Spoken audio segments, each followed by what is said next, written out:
Good morning, everybody. Seamus Boland here with Irish Rural Link, and this is the next series in our webinar. And this morning, we're discussing the tourism and hospitality sector with a focus on the situation regarding COVID and the aftermath. And of course, last night we had some interesting announcements. Certainly, this sector, which employs a great deal of rural people, rural jobs, creates as well. This sector is enormously essential to the rural economy. And obviously Irish Rural Link, which is a national organisation promoting rural development, promoting the extent of people who must survive in rural communities, because our motto is sustainable rural communities. On the panel, I would like to welcome Orla Carroll, Director of Product Development for Bord Fáilte. Orla, you're welcome. Finally got there. Good morning, Seamus. Thank you. Good morning. We would like to welcome Jonathan O'Mara, Mid-Ireland Adventure and Slieve Bloom Mountain Bike Centre, and he will explain a lot more about that. And he tells me the weather is fantastic there at the moment, so that's good. Good morning, Jonathan. Good morning, Seamus. Pádraig McGann, President of the Vintners Federation of Ireland. I know Pádraig a long time from Monavea in Galway. So we'll get a picture of what it's like for the Vintners Federation, his members, etc. So could I start with, I'll start with you, Jonathan, in terms of the services you run and the company you run. You got some awards as well, I know, along the way. So firstly, how are you and how is COVID for you? Well, firstly, good morning, Seamus, and thanks very much for the opportunity to come in and chat with you today. So as you said, yeah, so I set up the business in 2016. The business is called Mid-Ireland Adventure, and it's an outdoor activity business. We offer a lot of different services. We offer stand-up paddleboarding, kayaking tours, archery workshops, hiking tours, and then we set up another business in Kilty on the foothills of the Slieve Bloom Mountains. That business is called the Slieve Bloom Mountain Centre. It offers mountain bike tours, mountain bike rentals, and mountain bike lessons. So you mentioned about the award we got. We were nominated last year for a European Inspirational Rower Award, and we went over to Brussels for the ceremony. Unfortunately, we didn't win the award, but we were runners up. So we were very proud of that. I suppose to get nominated, it was a great achievement for a business that was essentially only 2 years up and running. So I suppose when I did set up the business, people thought it was mad setting up a business in rural Ireland. They said, "What are you doing that?" I said, no one is going to, no one's going to come to you guys. But essentially, what I wanted to do was showcase rural Ireland, showcase the River Shannon, showcase the Slieve Bloom Mountains. We have an awful lot to offer down in rural Ireland, and where I'm based in County Offaly. And since we started, we've got phenomenal support from the domestic market and also from overseas. So last summer was brilliant. We had a really good summer last year. We were planning for a very busy summer this year, but unfortunately when COVID hit, we could see the impact straight away in terms of the cancellations. We do a lot of work with the English language schools in the summer. You have the Spanish students, German students, Italian students who come in to be taught English during the summer months, and straight away those bookings were cancelled. But another impact was that we were the organisers of an adventure race. An adventure race is similar to a triathlon without the swimming. So you have kayaking instead of the swimming. And we get up to 400 competitors come into the small village of Kilty every August. And unfortunately, we had to postpone that race this year as well. So, there was a huge blow for our business. Thank you, Jonathan. Now, just when people are not speaking, just leave your microphones on mute because unfortunately there's some noises in the background.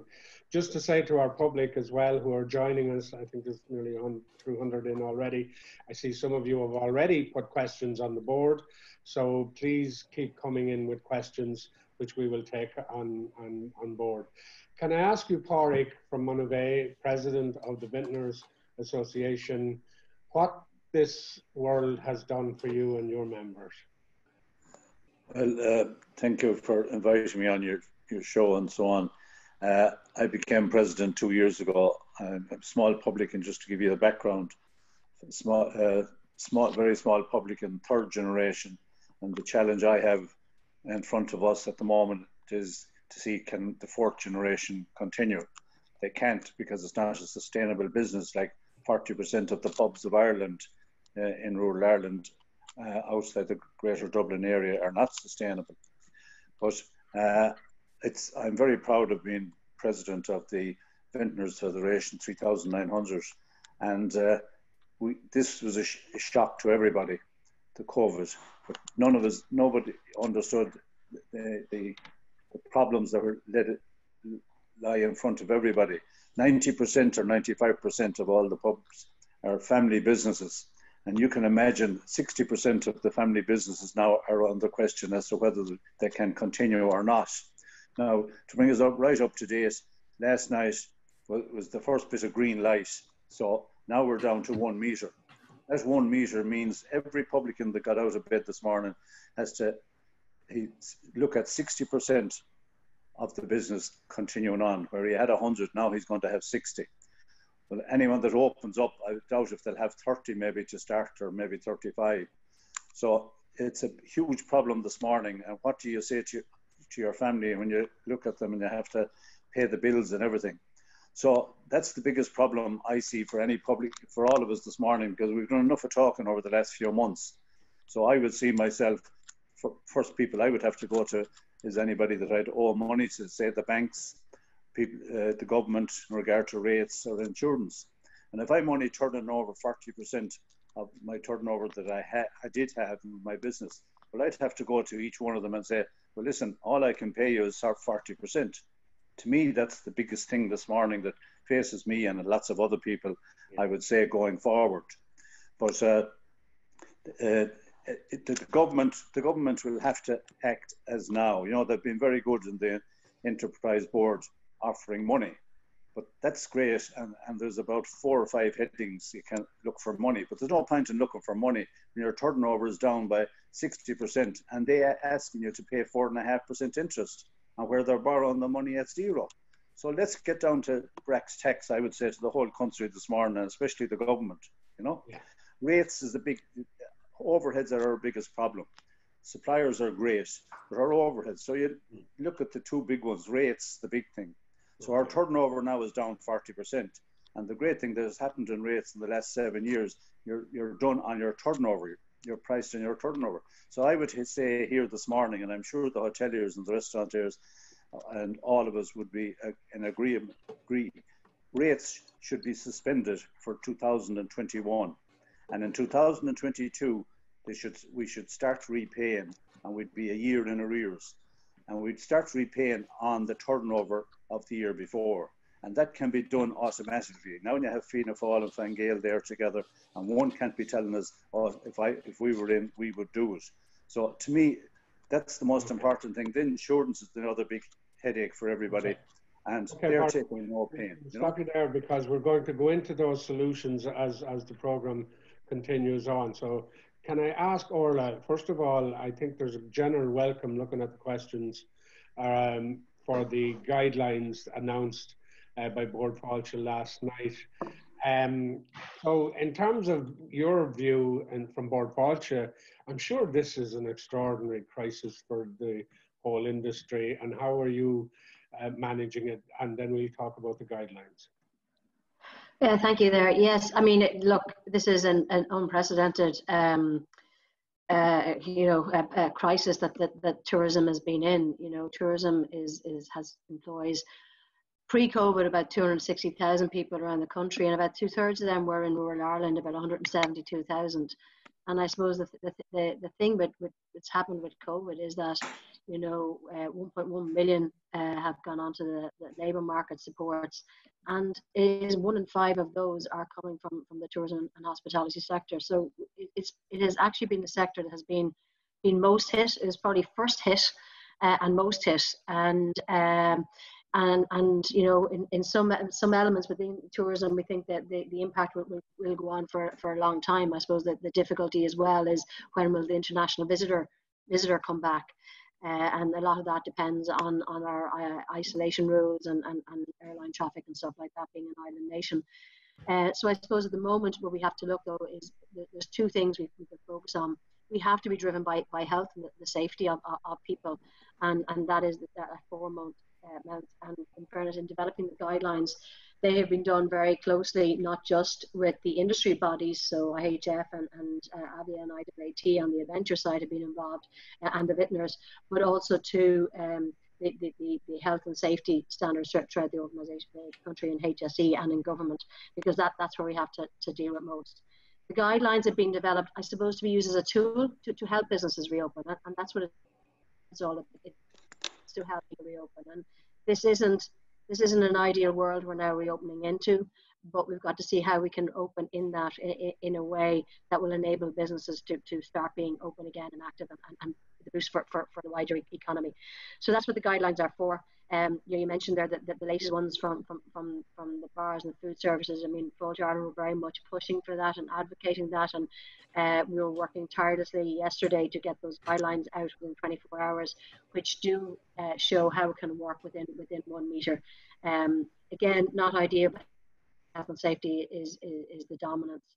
I see one of the questions that's come in there as well is on marketing and stuff like that, and I suppose that is the other area that's highly important. We do need to get our domestic market out there. If international visitors can't travel, we do need domestic to travel and to experience Ireland. And that's kind of in twofold, but we'll take holidays, but even for locals or those within neighbouring counties to actually get to know their area better. They've been locked up for months. It's time to actually get to know your area, and surprisingly, people don't know their area as well as they could and should. So I was asked there a question, will we be starting a campaign? Yes, we will. It probably won't be keep discovering.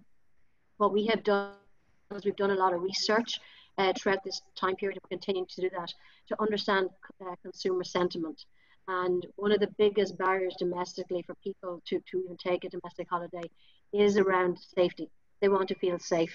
And that's why these guidelines are important, and it's important that businesses utilize these tools and help give that confidence to the domestic market that their business is safe, and therefore I should travel or I should visit the establishment. Thank you very much, Orla. I'm going to come back to you because there's loads of questions on regarding the guidelines. Jonathan, there's also questions on centres like yourselves or open air adventure centres, etc. What's your advice to possible customers? I know it's from Niall Heenan. He's telling me that there is a lot of interest in. He runs the Fuchsia, or he knows about the Fuchsia Farm, Fuchsia Lane Farm holiday cottages in Tipperary. Yeah. Bookings look good in July and August generally. Lots of families and younger people interested. Do you find that, and what's your advice? Well, I suppose, first of all, the advice is that we are open for business, but we'll be strictly adhering to the guidelines from the HSE and also to the guidelines from our partners in Fáilte Ireland. I think Orla touched on some of it there at the minute, but I mean, for instance, I suppose the things that we'll be looking at it as activity providers is, I suppose, the most important one is your guest flow management. Okay, so that if we have a booking, we want just that booking coming to the centre or coming to the base. We don't want any other people coming in at that time. So that's so, and when they arrive, then your hand hygiene is very important. The safety briefing could be done even before they get to the centre, and obviously then your pre-arrival waivers, that will all be done before they arrive on site. When they get their equipment, then obviously all the equipment will be sanitized, will be disinfected. We do that anyway, so that's nothing new to any of the adventure centres. around Ireland. For the Good Adventure Centres will be doing that. So that's something that you know, is best practice policy that we do. And obviously then you have the site signage. But at the minute we are open to groups of 15 people. That's all. That's all we can take out on the water, or that's all we can bring onto the mountains. In terms of the bookings, at the minute we've no long plan bookings.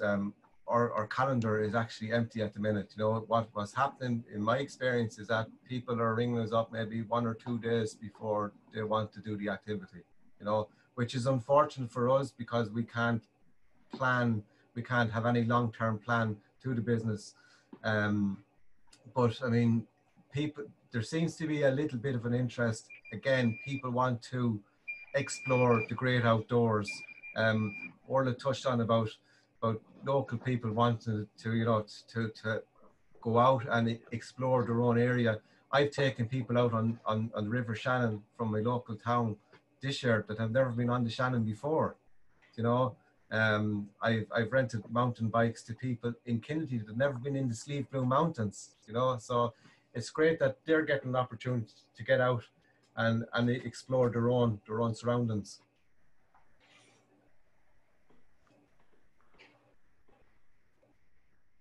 Sorry, Seamus, I can't hear you now. No, sorry. Orla, I just gone back to some of the questions as well that you probably see on your screen as well. What are you saying, like even these guidelines, and I want to go to Pádraig in a moment, these guidelines are now out. What should publicans do? Who should they contact for information? Because I've texts here saying, where do I go now? Who should they contact? Okay, well, all the guidelines will be up on the Fáilte Ireland website for every sector, including the bars, and they will be able to download them. And I suppose, I mean, what these are is they're guidelines and tools to help them. And you know, every business is different. So I'd recommend that each establishment, each business, you know, downloads these guidelines and they read them and then see how can they implement that in their business, and then work through that. I mean, we've loads of supports on the Fáilte Ireland website, but you can have them in terms of financial calculators and capacity calculations to help them work out, you know, within their square footage, what's the best option and stuff like that as well. So I suppose it's just that the first protocol is to read that and see what works for your business and how you can implement it, and you know, and then look at the range of supports that we do have there. And I suppose what I would recommend is, you know, we're a team who are dispersed all around the country who are regularly, you know, talking to tourism businesses. We're talking with probably nearly about 900 businesses a week or more, and talk to your local regional team and see if they can help you. But also talk to the Vintners organisation. They were part of developing these guidelines with us, so they also have the knowledge as well. But everyone is here to help as much as we can. Pádraig, your organisation campaigned for a loosening of the restrictions. Is this a good start? I think this is a major start, and we're very grateful. And the guidelines you were talking about, we'll have them this morning. I would say every one of the VFI members, the 3,900, should have them by lunchtime. I haven't been talking to Pádraig this morning now, our CEO, but everybody should have them at lunchtime. And that's why I said at the very beginning this morning, everybody was going to wake up and read these guidelines. But that was the big, because that 1 metre, Seamus, decides for every one of us. Go into our pub this morning and we plan out what that means to us. Can I open the pub and is it liable, or is it viable, or can I not? And then you have to plan accordingly and go forward and we have to adhere as to the health guidelines, and that's number 1. So that's everyone's job this morning. Pádraig, I know as a publican, you're well used to dealing with the awkward customers, the ones have a few too many, etc. What's your advice to your members? I'm sure they're well able to manage this, but in this situation, you'll be watching the measurements all the time. What's your advice in that situation? Well, the man is not born yet to could give advice as to how you would handle them. You'd have to look at each situation and take it on board as it appears, But I think, the most important thing I would see is the first person you meet when you go in the door, or if they're at the front door to greet you. And if you're met with a huge welcome, taken in, I think that'll, and say, show them around. And I believe, which would be a great help to every one of us, if we had a map of our premises, so that when you arrive, I'd say to you, there's a map, there's where the toilets are, there's where this is it, that's where the smoking areas. You're sorting out an awful lot of questions and queries, so that they walk in, and it's the conversation then immediately when they sit down, they say, oh God, look at the map here, and they're not looking for anything. And I think it's a great help. And they'd say, well, this person went to a lot of bother, and take it from there. Like, would you envisage like the queues that were outside Pennies, etc.? Do you think that'll happen? And what would you do? I'll tell you one thing, Seamus. I live in a small village here. There's 4 pubs, and we have to live out of 1,800 customers. There's no tourists. If a tourist pulled up here, you'd die of shock, because there's no main road to any 2 cities or anything like that. So that's one problem we won't have, and you won't have, I would say, in 60% of the rural villages and towns in Ireland. Yes, that'd be in the cities, the bigger areas. Indeed. Now we're going to come back to the role of the pub in the rural town and the rural area in a moment. Orla, again, here's another one. In terms of contact tracing records, restaurants and pubs may have to comply with this. Have you thought about this, or how does this work? If a customer is in the pub, do they let it be known they're there, or how does that work? Well, if you've seen by the guidelines this morning, what it is that if there's a group, it's just one person who needs to be it. And I suppose the idea is that when they are booking, that's the opportunity to get the contact details. So it does, and so I suppose it does affect walk-in. Walk-in, if you do want walk-in, need to be 2 meters. If you're going to plan to implement the 1 meter rule, people do need to book ahead of time, and that's when you then can get the contact tracing on that side of things. So that's probably the way to look on that. Just seeing some of the questions that are coming in there, Seamus, people are asking there about Tourism Ireland and stuff like that, and international visitors. I mean, look, the international visitor will very much depend on the isolation. So the 2-week isolation is still in place. If that is removed or changed in any way, that will definitely impact and people's willingness to go.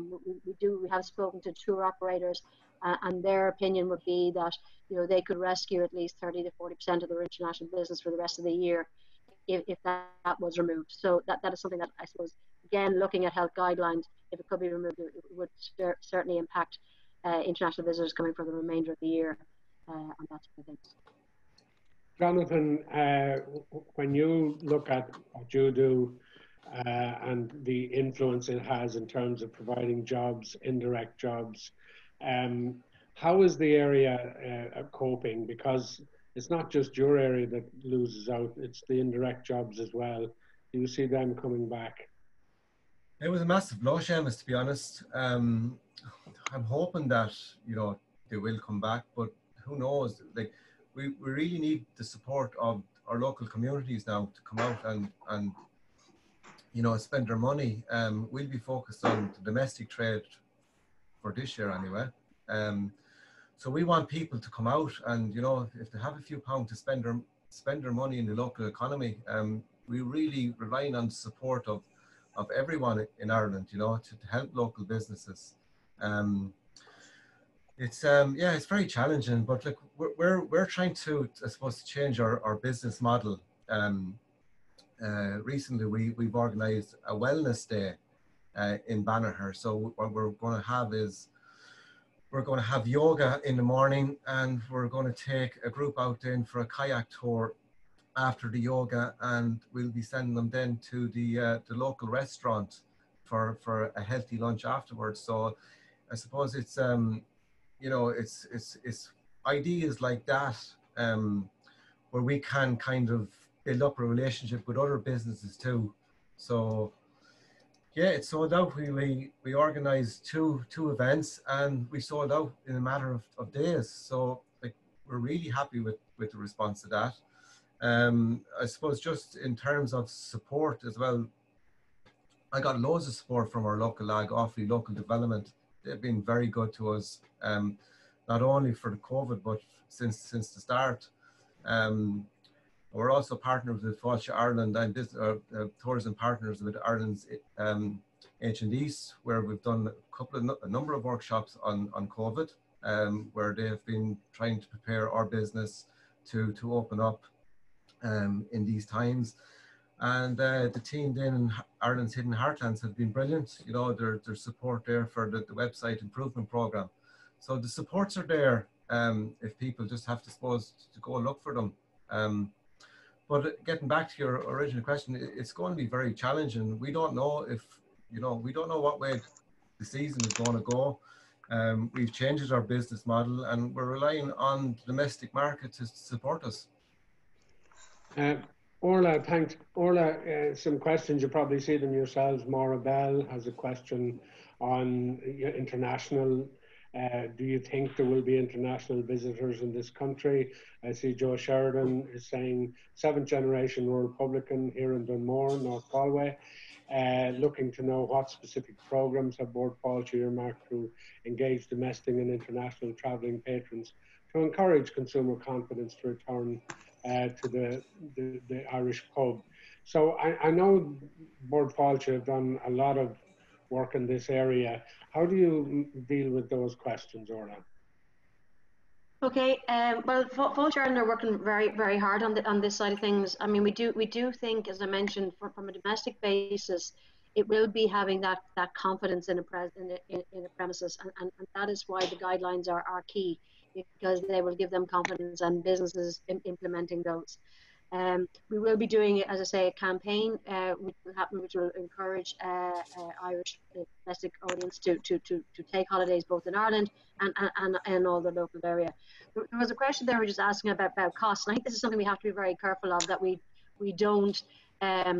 Ireland has never been a cheap destination, but we do have to be careful that we don't overcharge so that customers feel that they shouldn't take a holiday here this year, if you know what I mean, and they go without. So we just have to be careful that we monitor that. In terms of the international visitors, as I said, that will really be dependent on the isolation, the quarantine rules of 2 weeks, because as you can imagine, even if no one wants to go on holiday and have to be isolated for 2 weeks, and then be isolated when they go home for 2 weeks, that's a long time. So all these things do impact. But I think what we're going to see, and Jonathan mentioned there about that he doesn't have forward bookings.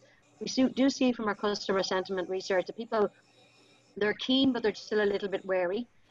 We probably need to see how the reopening starts, and I think the first week after the 29th of June, when places reopen, and if we see that the health figures don't change dramatically and all that sort of stuff, that will give people confidence and probably enable them to feel that they could book. We have seen in our research that families are thinking about booking holidays for August, September, but they do want to see how that first spate of opening goes and the impact of that. So it is still an unknown, but the most important thing is we do have to give people confidence that the businesses can give them not just a great experience, but give them a safe experience. Pádraig, some interesting comments more than anything else, but it goes to the heart of, I suppose, the role of pubs in the rural area. One says most rural pubs are so small they don't need a map because the space is so, and so therefore how are they going to even survive with the 1 metre? Another question is, there's just me, I have no staff. How am I going to manage toilets and all that, watching distancing and all of that? So these are coming in from some of the people attending this seminar, and you're welcome to put more questions on the chat line. So how do you, I know you visit and you know all of these pubs, and you may even know where these pubs are. What do you say to your members in that sense?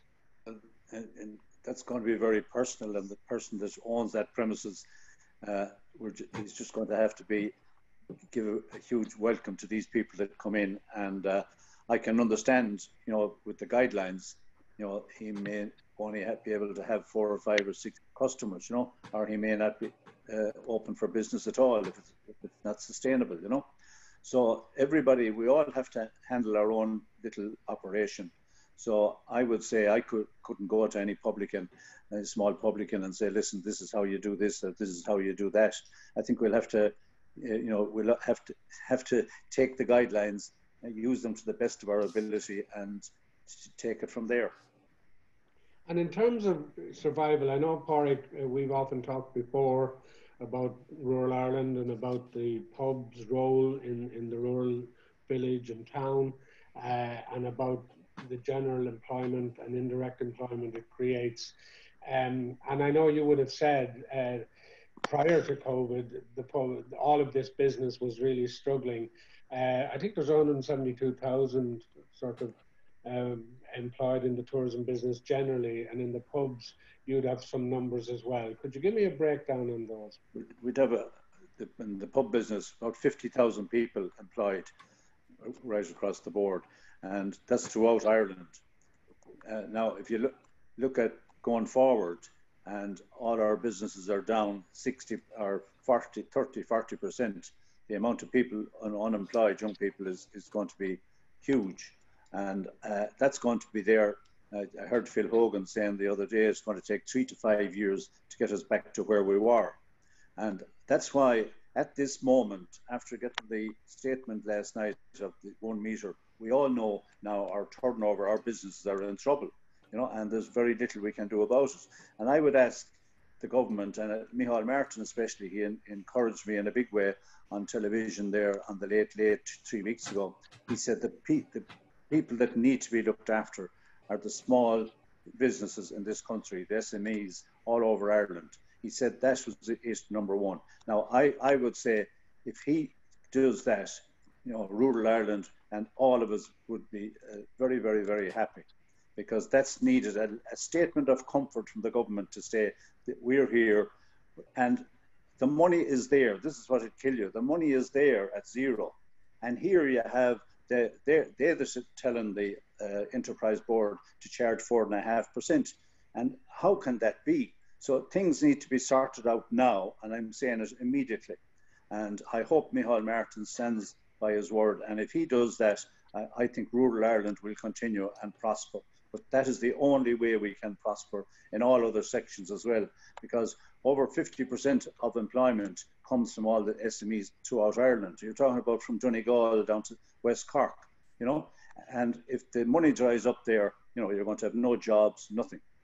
And, you know, you wouldn't mind, we always found it hard to get money, but here's money is available, you know, and that's where I think would be great comfort to everyone to know there's money there. And if you need it, some people might need it to get them over the hill, because the cost of doing business in Ireland, as we all know, that's the biggest problem. And rates and insurance are the two items there. And I gave an example there in rates, how that can be sorted out, and it'll cost the government nothing, you know, because they can get the money and everybody be paying their rates 1 year in arrears. Okay, so in terms of rates, that's an example. Jonathan, I have another one from Sinead. At the start of the COVID, it appeared all over Ireland our second level schools were on ski trips. And so in the current climate, we need a strong domestic economy, support for rural areas.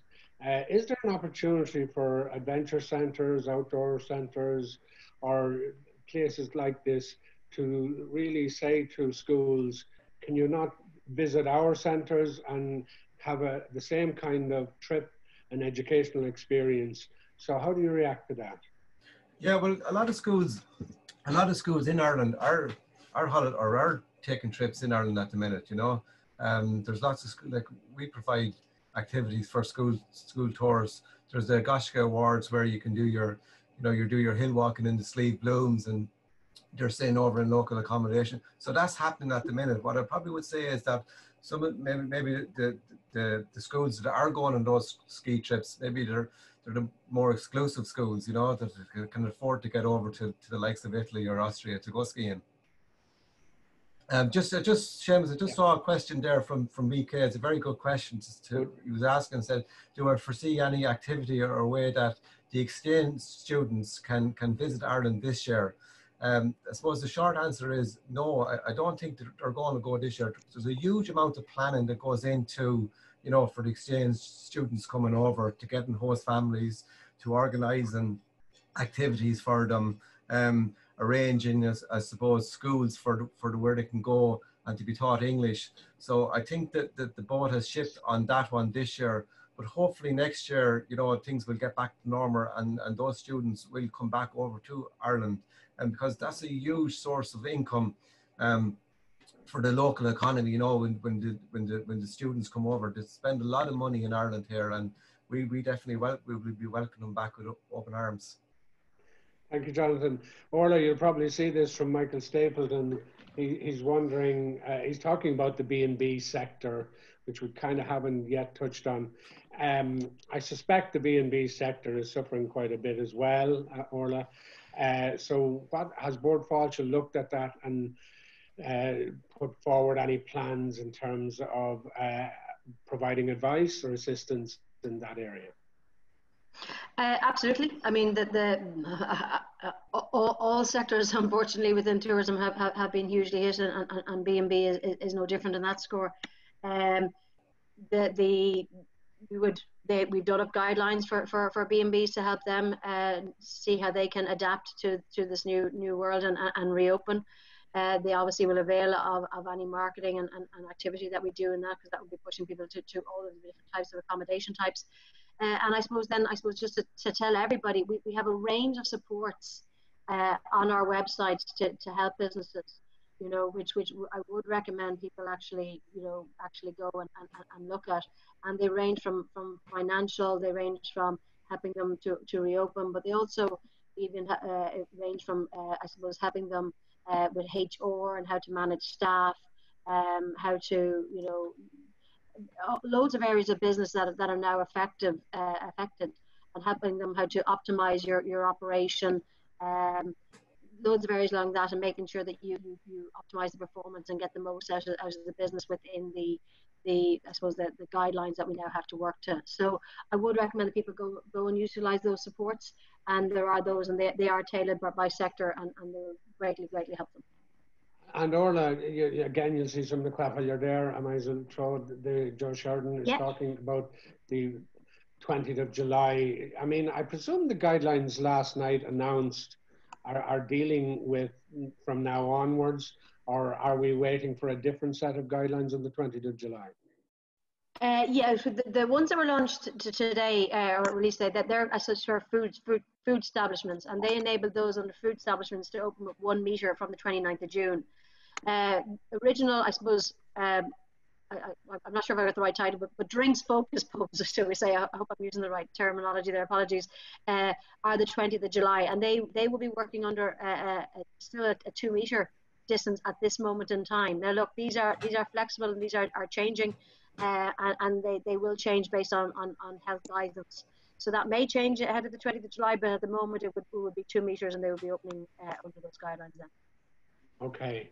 Okay, Pádraig, again, you know, in your talking about your members, I think you were saying earlier on when we were talking over the week, the kind of income for many pubs around the country could be as low as 4,000 or 5,000 or 6,000 a year. In other words, there's a very large pub trade, even without COVID. What is the future of the Irish pub, and how can we improve or widen it to such an extent that it can turn into a better money spinner than it is? You said about 4th generation, etc. Are we looking at a huge change in the pub trade over the next few years? There's no question about it. We are looking at a huge culture change in the pub business and in all small other businesses throughout Ireland.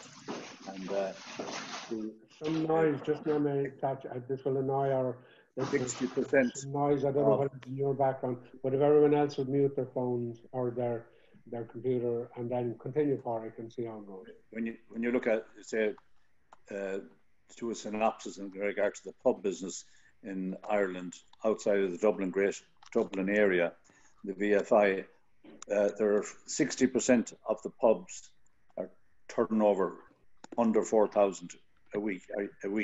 So that'll give you an idea. None of them are sustainable. 60% of the pubs in Ireland and outside of the Greater Dublin area, they're being, ran and continued by the likes of myself and my wife, because they're not sustainable for any of the family to take over. And that's the way it is throughout rural Ireland. And it's not going to, there's no magic wand to change these things unless you're near a city or near a bigger town and that town is expanding. So going forward, the rural pubs it's not going to be an easy job to keep the family business going there, Orla, again, Barbara Hunter is talking about the skill set that qualified tourist guides, they obviously aren't working throughout this year so far. There's a lot of expertise in the tourist business that don't have necessarily invested. They're tourist guides, they're people who help and advise other people. Are you in Bord Fáilte? I presume you're keeping in touch with these people, and how are they included in all the ongoing work and the ongoing decision making? Yeah, I mean, look, I think there's a very valid point there about joining up the dots, and I think this is where, well, this is a different crisis. Many of us will remember the previous recession and the crisis that caused, and how we actually got out of that was actually through the community and tourism businesses coming together and realizing that they're not competing against each other, but actually together they are stronger. And I think was another question raised by somebody else previously. And I think that's what needs to happen here. And a bit like Jonathan was talking about, we will have to reimagine our businesses. We will have to think about how do we do business differently? How do we provide the experience in a different way to both the visitor and locals alike? So I do think it does need a complete relook at how we've done things and rethinking and reimagining it. And that does mean people coming together. And that was one of the strongest things. And that's why we actually developed the Wide Atlantic Way that came out of the last crisis. And it was very much of bringing people together and realizing that together they are stronger, and together they can make their destination, their rural town and area more inviting for visitors. But it's going to be the same again, and it's not going to be a quick solution, but it does involve communities coming together and figuring out how do we do that, how do we bring people here, how do we welcome them? Because I mean, we have done research, and I think it was a question as well as by one of the islands, do communities want visitors at this moment of time, because they may bring infections. So there is this thing that we have to manage too, and communities have to say, yes, we do want visitors to our area, and how are we going to manage them, and how are we going to make sure they have a good experience and a safe experience. So a lot of what we're doing as well is my regional colleagues have developed, set up they're working on regional and destination task force, where they're bringing groups together to figure out, okay, what do we as a smaller area do, and how do we make sure we, as many as possible, survive this? Just one I could just question. Add on there. Yeah, go ahead, Park. Go ahead. And add on to Orla there. A lot of us small villages, you were dead right, Orla there. We have to get together like communities, and every village has something to offer, and put it together and market it then through Fáilte Ireland. That's the only way any of us have an opportunity of surviving. And like the Wild Atlantic Way and all, the walks and all these things all over Ireland, it's phenomenal what's happening, and it's great.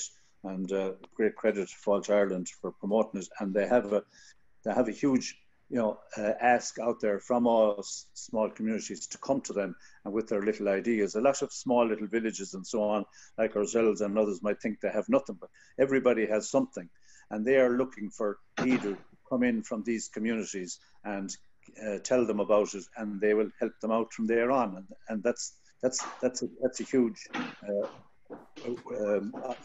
opportunity for us to take on board, And Park, sorry, Sean, I just come in there as well. I think it's important as well that the local authorities come in behind it too, and support the local businesses and put in the infrastructure within the villages and the rural towns, to help us, carry out our work. Just in Banner here, where I come from, I'm on the water every day. Like we're trying to get a canoe launch put in. So I'm just hope that local authorities will, will help us to carry out our work, because it's infrastructure like that, that's going to keep our businesses open. Yeah, you just pulled a thorn from me there, because the infrastructure in all small villages and small little towns, there's one thing missing, and I can't understand it, is a sewerage system. If we all had our sewerage system, we could develop and everybody could do very well. But I don't know, they suck all the people into the big cities and leave the country places out there with nobody. But if we had, we have a preliminary sewerage plans here for 20 years, and they're lying on a desk. It's so sad. And nowadays, rural people will do the work. And I believe if incentives are given to the rural villages in Ireland, you would have the communities get together. They have machinery, they're qualified engineers and architects and everything in all these communities now. And it would be done at a small cost. But what it would mean to each community, because they'd get off their butt and develop accordingly. That would be the greatest stroke, really, Jonathan, that you mentioned there. If every Galway County Council and all the different councils did that, what's holding them up, I don't know. Very good. Orla, one quick question. I see somebody's trying to find out, you may be able to answer that, I'm not sure, around wages subsidies. Do you know how long that will continue, or are we waiting for a government to announce on that? I mean, the programme for government has talked about a stimulus package being announced in July, and I think more things will happen from that. I mean, it is till August at the moment. It is something that we will be advocating as well. But no, there's no confirmed on that yet. But I do think, and we've looked at it, and someone mentioned attractions earlier in a question in particular. We do see that there are some sectors, even within tourism, who won't get the revenue stream back as quick as others, but they are demand drivers, if you know what I mean. So there's no point in the hotels being open if there's no attractions or anything for people to do. So there's a linkage on that score. So no, we're nothing to tell everyone yet, but something we are pushing. And Jonathan, just add, can I add one more point? Just an idea there, and it links to Jonathan. But it's just, one of the things we are recognizing in this crisis is the value of people who actually are getting active and outdoors. And we talk about infrastructure, and you talk about canoeing and stuff like this. I really think for rural Ireland, getting access to the landscape and having good walking trails and cycling trails, and having, I suppose, the farming community behind that and working together there is key. What will come out of this crisis is that people will want to be in open spaces. They want some distance. Ireland has plenty of that. There was a time we were called a bit of a green desert, in the sense that we have wonderful landscape, as Paul mentioned there, and every small village has it, but we don't necessarily make it easy for people to access it, and to know where the good walks are, or to get out, or for them to have suitable amenities on them.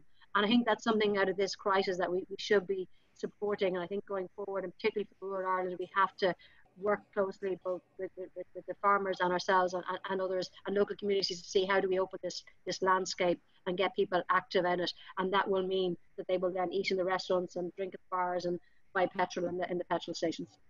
Well, Laura, we're very lucky in County Offaly. We have the Slieve Blooms, have some fabulous, one of the best walking trails in Ireland, lots of different loops, all this nature, the oldest mountains actually in Europe. And we have one of the biggest green projects in Kennedy at the minute, where they're building 100 kilometres of mountain bike trails. So it'll be the largest designated mountain bike trails in the country, where there's going to be 2 trails. There's one trail is actually going to be in the centre of Kennedy Village, excuse me, and the second trail is in Bonray in County Laois. And as you mentioned there, the trail in Kennedy, that's going to bring in lots of money into that local village. And we're going back to it again, is that we need the local authorities to come in, which they are, and support it and put in the infrastructure there, so that people will know that they're coming to an area that's designated for mountain biking and soft adventure tourism. It's simple. Like if they put in the structure, the people will come. Jonathan, I was going to ask you, I mean, you talked about the role of the Offaly local development and the leader funding and that kind of, and I know the partnerships around the country. are, I think, doing a lot of good work, particularly around leader funding. Like, if you're advising or talking to younger people thinking of going into your business, obviously you would ask them to go to that source and do their plans, etc. How would you advise them? Yeah, without a doubt, Seamus, the experience I had with Offaly Local Development was absolutely brilliant. You know, they're an exceptional bunch of people who work there.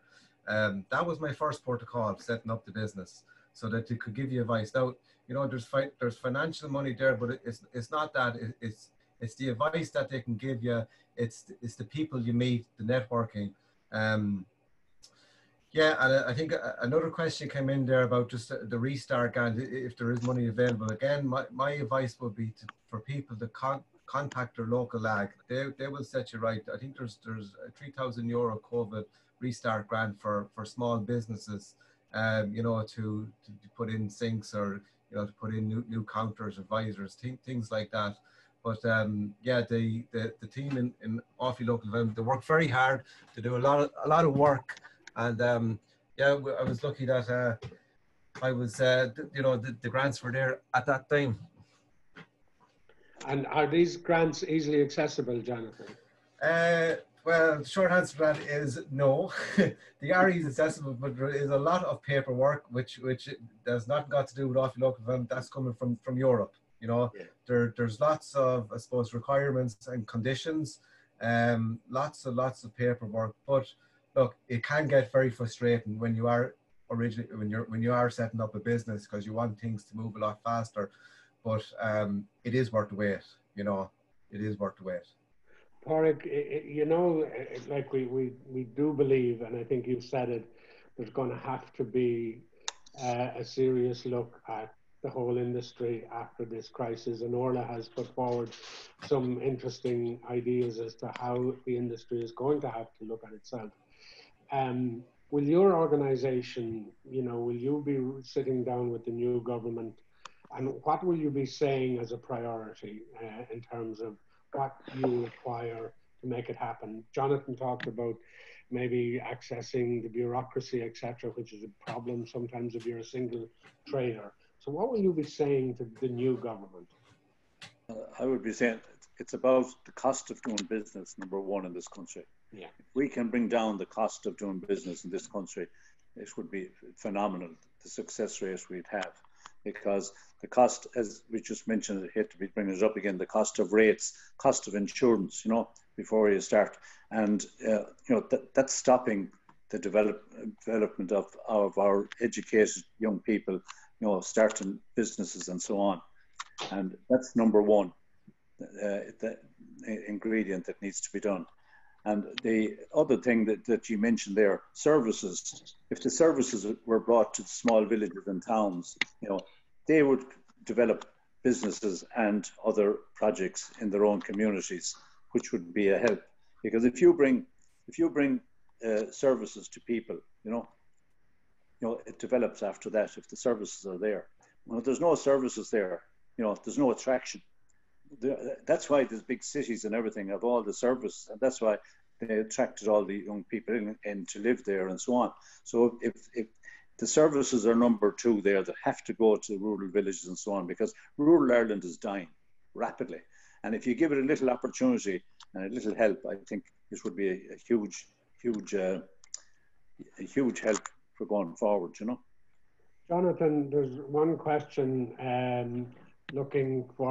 asking, is there any positives, you know, in terms of, I think it's Valerie O'Sullivan is saying, you know, do the panel have any positives that we can get out of this?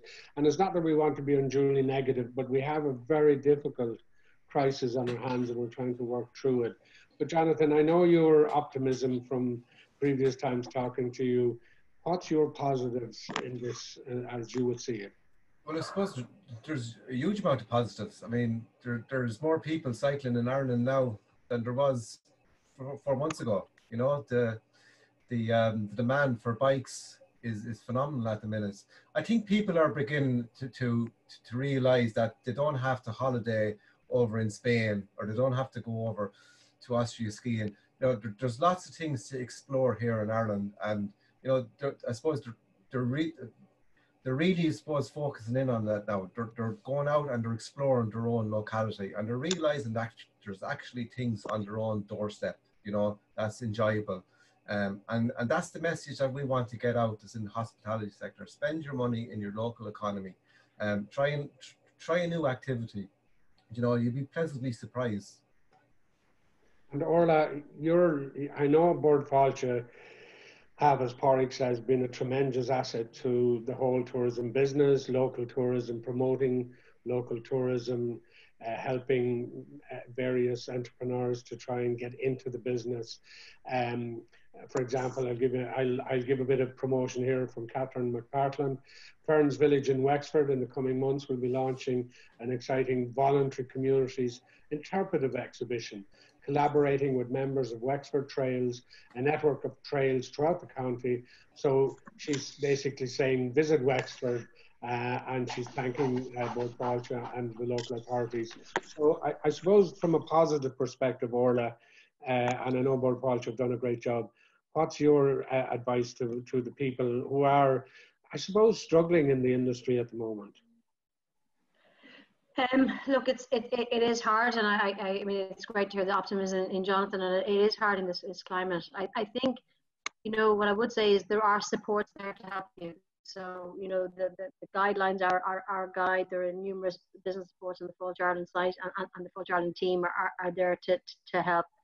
I think utilize your community and your network, and I think as Valerie said there, you know, about using local suppliers. This is the time to actually help each other and make sure each other survive and together on that score. And I suppose one of the things that from my perspective, it's a phrase that's been used a lot, is kind of don't waste a good crisis. And I think that is you know, it's a bit of a phrase, but at the same time, you know, there are things that we do because we've always done them as opposed to the right things to do. And sometimes a crisis like this can enable you to do something differently that you probably perhaps should have done, or reimagine your business to make sure that it can be more efficient or better or whatever it may be. And I think from our own perspective, you know, I think this is the time to look at some of those, I would call them constraints. So what has caused things not to happen as quickly, or so is there opportunities there to see how we can make things different going forward? Because in a time of crisis, that's often when you find, you know, organizations, departments, wherever it may be, are more willing or more able to make changes that previously might have been a hard thing to do. So I think that's where we need to look at. But I think it is very much about working together. Together we can get out of this. Separately we can't. I could come in there, Seamus. Go ahead, come in there. I forgot there, when we would meet the government, one huge incentive would be, there's an awful lot of pubs out there, you know, to convert our pubs into accommodation. And that would be a great opportunity of people coming, maybe coming back to see where they came from generations gone by, and that they could live or stay in their own community. That would be a huge plus. I forgot that one. That was one of our priorities going to government forward, right? And Pádraig, apart from the welcome drink that they will get when the pubs reopen, what are you saying to people now in terms of encouraging them to come in and call in and see you? Well, I would be saying to people, get back to the way of living that they had for years, and forget about the rules and regulations and everything like that. Call to their local pub and let them look after them, and I'm sure there'll be a good welcome there, and eventually we might get back to having the sing song and so on, which is needed badly. And I presume you're not, when you say forget about the rules, you're saying, look, we do have to be safe and we do have to mind ourselves and all of that. Oh, certainly, number one, we have to adhere to our health guidelines, and that's number one, you know. But we have to have a bit of fun and a smile and so on, you know. We sure do. Jonathan, any quick last words there from you in terms of what you're looking forward to? Yeah, well, look, I'm looking forward to meeting people again, you know, and getting them out in the water, showing them our beautiful landscapes of County Offaly. So I suppose our message is to let people know that we're open and that we will be adhering to all the strict guidelines put down by the HSE and our tourism partners in Fáilte Ireland. and to contact us. Can I get a quick cheeky plug in? So is anyone who wants to contact us to contact midirelandadventure.ie?